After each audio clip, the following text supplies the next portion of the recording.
මහේෂ් ඇත්තටම තාත්තා ජීවිතුන් අතර නෑ මේ වෙනකොට.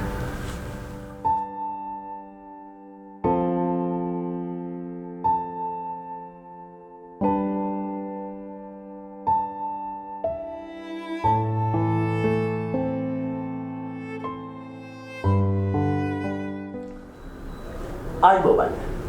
අද ඔබ ඔබේ ජීවිතයේ යම් සාර්ථකත්වයක ඉන්නවා නම් ඔබට අනිවාර්යෙන්ම අතීතයේ ඊටාත්ම රුදුරු කටුක මතකයන් තිබෙන්නට පුළුවන්. බොහෝ ප්‍රතික්ෂේප වීම, බොහෝ බිඳ වැටීම්, බොහෝ රැවටීම්, පෙරදීම් මෙන්න මේ සියලු දේවල් වල ප්‍රතිඵලයක් විදිහට අවසානයේ ඔබ අද සාර්ථකත්වයට ළඟා වෙන්නට පුළුවන්. ඉතින් ඔබේ ජීවිතයේ ඒ හරි සුන්දර මතකයන් ඉතාමත්ම අපූර්ව සෞන්දර්යාත්මක සංගීතමය වැඩසටහනක් ඔස්සේ ඔබට අහන්නට දකින්නට දෙන්නට අපි කටයුතු සූදානම් කළා. ඉතින් මේ Open Mic with Mahesh අපේ පළමු ආවර්ජනාව. අද මේ ආවර්ජන වැඩසටහන සමගින් එකතු වෙන්නේ අශෝක මොනසිංහ. ඔහු ශ්‍රී ජයවර්ධනපුර විශ්වවිද්‍යාලයේ උපාධිධාරී. ඉතින් අපි අද අහලා බලමු ඔහුගේ ඒ සාර්ථකත්වයට පෙර හරි අපූර්ව සුන්දර වූ මතක ඔබේ හදවතට දැනෙන්නේ කොහොමද කියලා.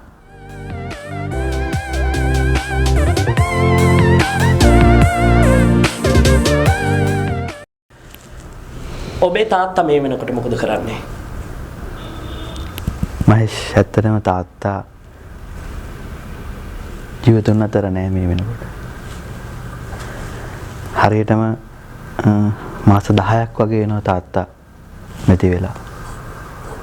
මේ වර්ෂේ. ඔව් අදට. අද මේ වෙනකොට මාස 10ක් විතර වෙනවා තාත්තා අපිව හැර ගිහිල්ලා. සමාවෙන්න ඔබෙන් මේ අහපු ප්‍රශ්නය පිළිබඳව සහ මම මේ වැඩසටහන ඉදිරියට කතා කරගෙන යද්දී මම ඔබෙන් අහන්නේ මේ තාත්තා නැති වෙලා මාස 10කට පස්සේ ඔබ තාත්තගේ ගීතයක් අද තෝරගන්නවා. අම්මා සඳකි මම ඒ ලොව හිරුය රිදී. මම දන්නවා ඔබට කියන්නට බොහෝ කාරණා ඇති මේ සම්බන්ධයෙන්. ඉතින් මම ඔබට අවස්ථාවක් දෙනවා මේ වෙලාවේ ඔබේ ආදරණීය පියාණන්ව මතක් කරන්නට මේ ගීතය සමගින්. ඔව්. මහේෂ් ඇත්තටම මේ ඒ අහපු ප්‍රශ්නේදී මම පොඩ්ඩක් ඉඳපු මොමන්ට් එක පොඩ්ඩක් වෙනස් වුණා. මහේෂ් ඇත්තටම මේ ටීඑම් ජයරත්නයන් විසින් මේ ගායනා කරන ගීතය පද රචනය කරන්නේ ටීඑම් ජයරත්නයන්ගෙන් ආදරණීය බිරිඳ මාලනී ජයරත්නය. එතකොට මම දන්නේ එතුමියට මේ ගීතේ පද රචනය කරන්න මේ අදහස් ටික ගලාගෙන ආවේ කොහොමද කියලා මට තාමත් මම සමහරවිට කල්පනා කරනවා මහේෂ්. මොකද මහේෂ් තාත්තා ගැන කියවෙන ගීත තියෙනවා. ඒ තාත්තා කියන්නේ කවුද කියලා අර්ථයෙන් බැලුවොත් හරියටම දැනෙන ගීතය තමයි මම හිතන්නේ මේ අම්මා සඳකි මම ඒ ලොව හිරුවෙරිති. එතනදී අතීතය දිහා බලන්න හැම මොහොතකම අද තාත්තා මගේ ළඟ හිටියා නම් සමහරවිට මට මේක දැනෙන්නේ නැති වෙන්න පුළුවන් මේ තරම් මහේෂ්. ඇත්තටම තාත්තගේ ආදරය කියන එක මට දැනෙන්න ගත්තේ ඔය කොළඹ ගියාට පස්සේ. ඒක මහේෂ් කතාව මෙහෙමයි. මොකද කොළඹ ගියාම එතකොට එතනදී මම ශිෂ්‍යත්වයේ සමත් වෙනවා. ශිෂ්‍යත්වයේ සමත් වෙච්ච වෙලාවේදී මහේෂ් මගේ ලකුණු අහලා අම්මයි තාත්තයි දෙන්නම සතුටු වෙනවා. එතනදී තාත්තා මගෙන් අහනවා ඔබට යන්න ඕනි කොහෙද? ඔබට යන්න පුළුවන් කොහෙද?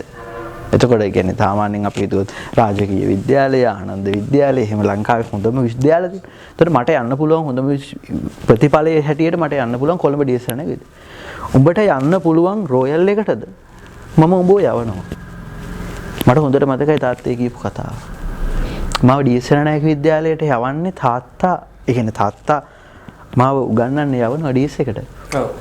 ඇත්තටම මහේෂ් මම අද කල්පනා කරනකොට මට දැනෙනවා තාත්තා ඒ වචනේ කිව්වේ තාත්තට පුළුවන්කමකට නෙමෙයි. ඒ කියන්නේ ඔබ ශිෂ්‍යත්වයේ පාස් වුණාට පස්සේ ඔබට කියනවා ඔබට කොහෙද යන්න ඕනි එතනට මම ඔබව යවන්නම් කියලා. ඔව්. ඔබට අද තේරෙනවා ඒක ඔහුට පුළුවන්කමකට කියපු දෙයක් නෙමෙයි කියලා. ඒ කියන්නේ ඒ හිතේ හයියට සහ ධෛර්යයට මං ගැන ලොකු බලාපොරොත්තුවක් තියාගෙන කරපු දෙයක්. පස්සේ අද මම කල්පනා කරනවා මම ඒ වගේ තත්ත්වයක හිටියා නම් මහේෂ් තාත්තා කෙනෙක් වෙලා මට ඒ දේ කරන්න බෑ. ඉතින් තාත්තාගේ ආදරේ කොච්චරද කියලා හිතන්න. එතකොට ඒකෙන් පස්සේ එතනින් එහාට අර තාත්තයි මායි කියද්දි පුංචි කාලේ මහේෂ් නිකන් අර රැඩිකල් ගතිය පොඩ්ඩක් තිබ්බා. ඒ කියන්නේ අම්මට තමයි මම සමීප. සමහරලාට තාත්තා මට ගහලා තියෙනවා. මම ගුටි කාලා තියෙනවා. ඒ වෙලාවට අම්මා තමයි ඇවිල්ලා තෙල් ගාන්නේ. ඒතර තාත්තා සද්ද නැහැ. තාත්තා සයිලන්ට්. හැබැයි අර මම මෙතනින් පස්සේ අර මගේ ගමන යන්න පටන් ගන්නකොට තාත්තා මට සමීප වෙනවා මහේෂ්. ඒ තාත්තගේ සමීප වීම කොච්චරද කියනවනම් මාව කොළඹ යන හැම වාරයකම මාව එක්කගෙන ගියේ බස් එකේ මාව එක්කගෙන ගියේ තාත්තා. ඒතර මට මතකයි හොඳට තාත්තා යනකොට අඳින්නේ අර ක්‍රීම් පාට අද්දික ෂර්ට් එකයි ක්‍රීම් පාට සරමයි. තාත්තා සාමාන්‍ය සරන් අඳින්නේ කලිසම් අඳින්නේ නැහැ. ඉතින් ඒ දැන් මම කොළඹ යන හැම දවසකම ඉරිදට මාව ගෙනිහින් දාන්නේ තාත්තා. ආයි සිකුරාදට මාව ගන්න ඉන්නේ තාත්තා හොස්ටල් එකට. එතකොට ඒ කැපකිරීම තාත්තා මුදලාලිනේ කඩේ. තාත්තා මේ මුදලාලිකම පැත්තකට දාලා තාත්තා මං වෙනුවෙන් එනවා කොළඹට. හැමදාම අවුරුදු ගාණක්. එතනින් පස්සේ මහේෂ් ඔය පේරන්ට්ස් මීටින් එහෙම තියෙන දාල් කාලේ. එතකොටත් දෙමාපිය රැස්වීම වලට අම්මට එන්න බෑ. අම්මා පාර දන්නේ නැහනේ. අම්මට එහෙම තනියෙන් බස් වල නැගලා එන්න බෑ. ඒ හැම දෙමාපිය රැස්වීමකටම ගියේ මහේෂ් දන්නවද තාත්තා කියලා. මට අද පුදුමාකාර විදිහට දැනෙන්නේ තාත්තව ඒ මගේ වර්තමානයට මම එන ගමනේදී තාත්තා පුදුම විදිහට මගේ පිටිපස්සේ හිටියා මහේෂ්. ඒක දැනෙන්නේ නැහැ. මතක තියාගන්න මහේෂ් ජීවිතේ කවදාවත් තාත්තලා කියන්නේ ආදරේ පෙන්වන අය නෙමෙයි. තාත්තලා කියන්නේ ආදරේ දැනෙන්න දෙන අය. බලන්න කොයිතරම්නම් ප්‍රශ්නවලදී අම්මලා ඇස්වල කඳුළු පෙරාගෙන අඬනව නේද ළමයි ඉස්සරහා. අම්මලගේ ඇස්වලින් කඳුළු පෙරනවා. සතුටෙදිත් කඳුළු එනවා, දුකෙදිත් කඳුළු එනවා. ඒ තාත්තලගේ ඇස්වලින් කඳුළු එන්නේ නැහැ මහේෂ්. තාත්තලා කියන්නේ කඳුළු පිහදාගෙන හිතින් ඒ වේදනාව දරපු අය. ඉතින් මම විශ්වාස කරන දේ තමයි තාත්තා අවසාන කාලේ වෙනකොට තාත්තයි මයි මිත්‍රෙක් වගේ මහේෂ්. මගේ. ඒ කියන්නේ තාත්තා අසනීප වෙනවා 2015 දී. ඊට පස්සේ තාත්තා අසනීප වුණාට පස්සේ තාත්තගේ අර ඇක්ටිව් ගතිය නෑ මහේෂ්. ඒකට තාත්තා දන්නවා හිත දන්නවා මම අසනීපෙන් ඉන්නේ කියලා.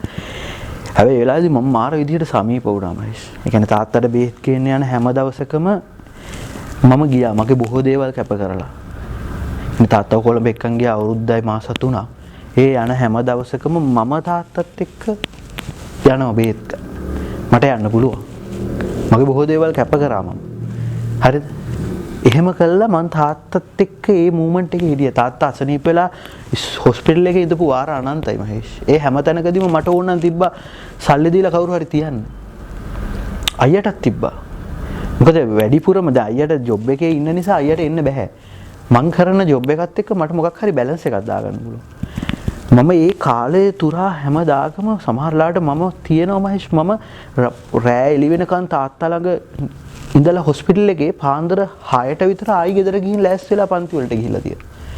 එහෙනම් මම හිතපු දේ තමයි සල්ලි වලට මිනිස්සුන්ගේ ආදරේ කවදාවත් මනින්න බෑ මහේෂ්. අපි ඒගොල්ලෝ ජීවත් වෙලා ඉන්න තාක්කල් අපි ඒ වෙනුවෙන් ඒගොල්ලන්ට දැනෙන්න අපි ජීවත් වෙන්න ඕනේ.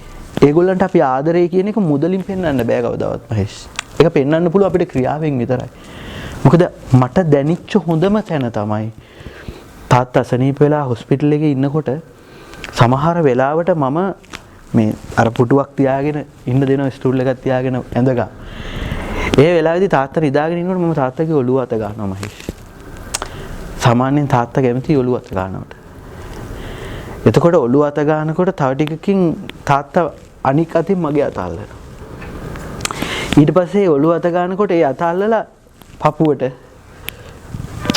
ඒ ඇඟේ තැන්වල ඒ මගේ අත තාත්තගේ ඇඟේ තැන්වල තියා ගන්නවා. ඉතින් සමහරවිට කකුලේ තුවාලේ තියෙනකොට තුවාලේ අත ගන්න කියනවා. ඉතින් මට කිසිම දුකක් එක්ක කියන්නේ මට ඒ ගැන කිසිම දෙයක් නැහැ. මට තිබ්බේ ආදරය මං දන්නේ තාත්තා සමහර පුංචි දේවල් බව මට කියනවා. හරි. ඒ කියන්නේ තාත්තගේ හිත තාත්තා කියපු දේවල් මට මාර විදිහට දැනුනේ තාත්තා අසනීප වෙච්ච වෙලාවේ. එතකොට මහේෂ් අර ඒක තාත්තා දන්නවද මහේෂ් තාත්තා අවසන් ගමන් යන්නේ තාත්තා ළඟ මම හොස්පිටල් එකේ ඉන්නකොට තාත්තා කාලා බේත් ටික බීලා සේරම කළා තාත්තා නිදා ගන්නවා මගේ ඉස්සරහම. ඉන්නකොට මම කොහොම හරි කෑම එක කාලා ඇවිල්ලා තාත්තා ගාවට ඉන්නකොට තාත්තට නිදිසා මම කතා කරේ නෑ. මහේෂ් තාත්තට ඊළඟට බෙහෙතක් විදින්න එනවා නර්ස් කෙනෙක්. ඇවිල්ලා ඊළඟ බෙහෙත විදින්න තාත්තව හැරවන්න කිව්වහම මම හැරවනවා මහේෂ්.